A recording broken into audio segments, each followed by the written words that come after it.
Vasara ant nosies. Mes su Renaldo 518 projektu ir Mėsos taško komanda jums norim šiandieną parodyti 3 paprastus būdus, kaip išsikepti skanų jautienos kepsnį. Jautienos antrekotas, kurio visi bijo ir kurį visi mėgsta. Ir mes jį kepsim visiškai paprastu buitiniu būdu.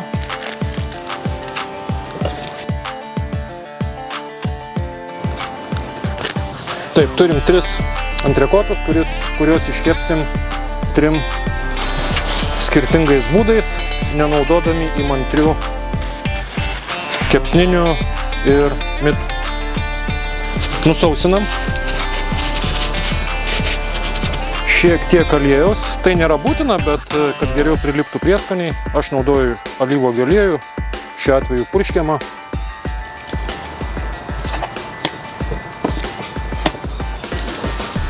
Iš abiejų pusių lengvai.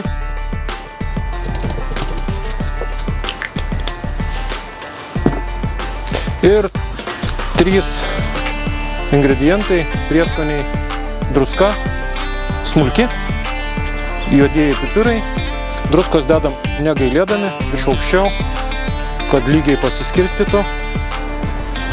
Taip pat ir antrą pusę.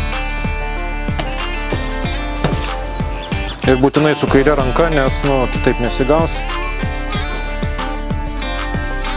Raščiukams surenkam nuo pjaustymo lentos. Taip, juodieji pipirai.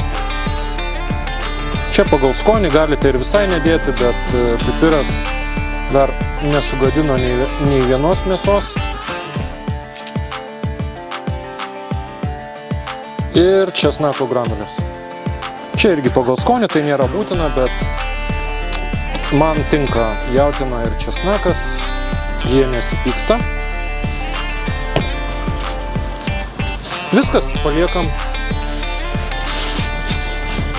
savo kepsnius pabūti, kol mes eisim pasižiūrėti savo kepsninių. Jeigu naudojam patobulintą ar išmanėją kepsninę, kaip nori taip vadinkit, temperatūra steikui turėtų būti nuo 200 laipsnių iki 250 ir daugiau, nes steikas mėgsta karštį.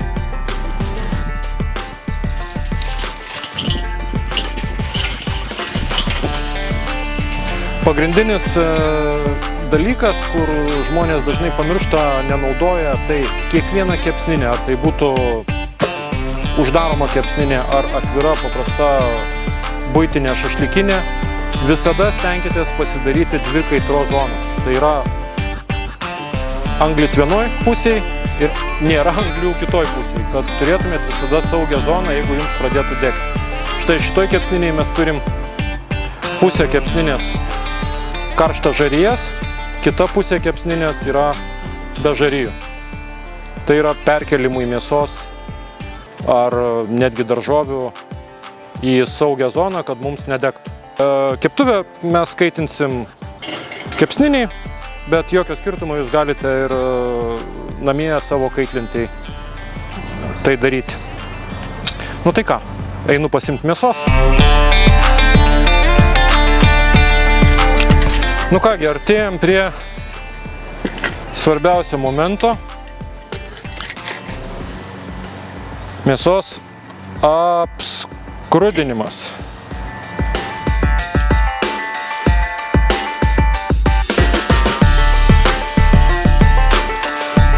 Dažnai girdžiu 2 minutės. Nėra tokio dalyko kaip minučių. Yra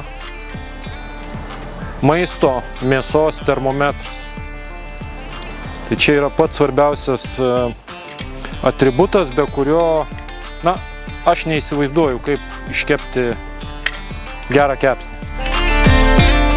Dar šiek tiek prilipęs, tai leidžiam pakepti, nes mėsa dar neapskrudo pakankamai ir jinai yra prilipus prie grotelių. Šitas puikiai. Viena pusė šiek tiek, mes vartysim maždaug kas 30 sekundžių, kad keptų vienodai abi dvi pusės.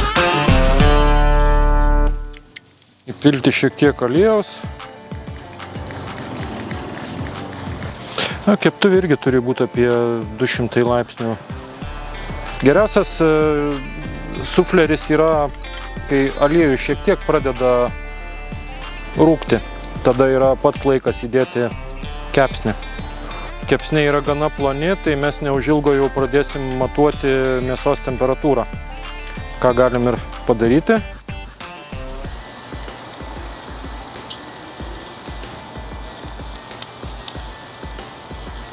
Kokia teisinga turi būti temperatūra? Čia kaip mėgstate, bet tas standartas yra apie 54-55 laipsniai vidinė mėsos temperatūra. Dar vienas dalykas, labai svarbus dalykas.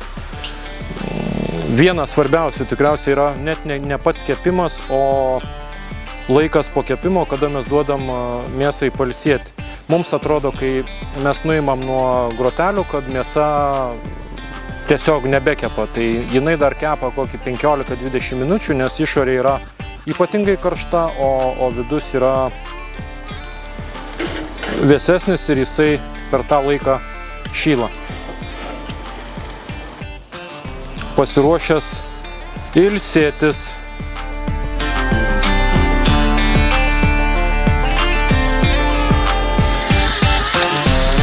Pats gražiausias garsas.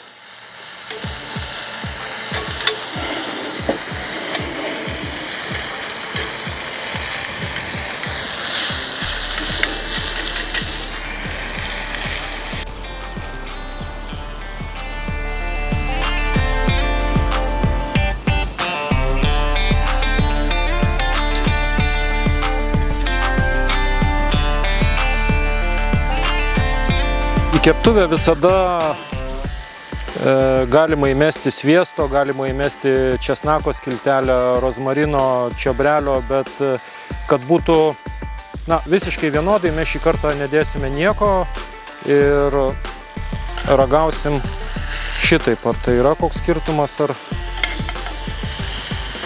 ar nėra. Viskas. Šitas yra gatavas.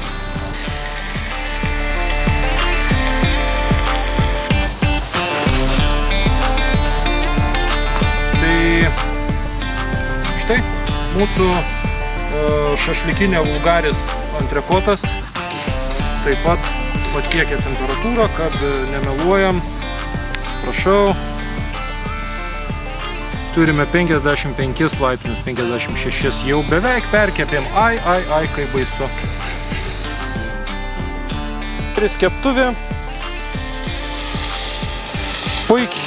54. Išleidžiam į užtarnautą poilsį.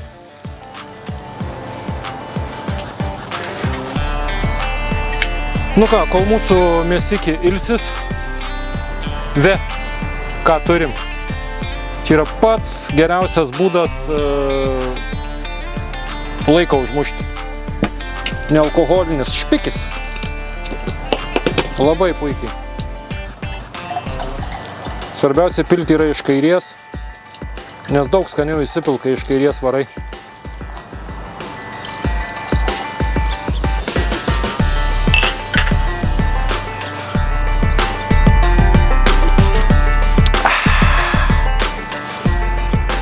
Plaukiam ir pradėkim. Grilis, šašlikinė, keptuvė.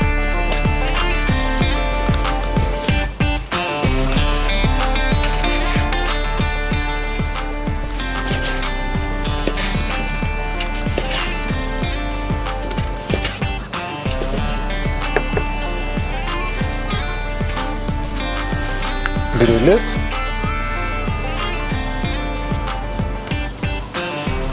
Šašlikinė.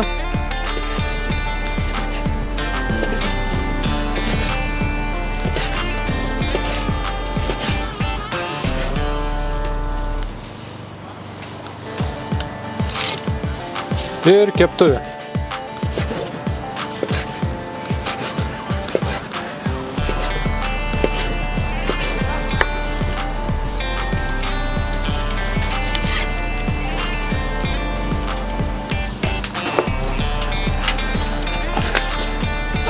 Dėl prezentacijos galim dar šiek tiek pasūdyti, žinoma, galite uždėti sezoninių kažkokių tai žolelių. Tą mažiuką taip nukasto. Na, kosmosiniai dalykai. Jie kokia tekstūra.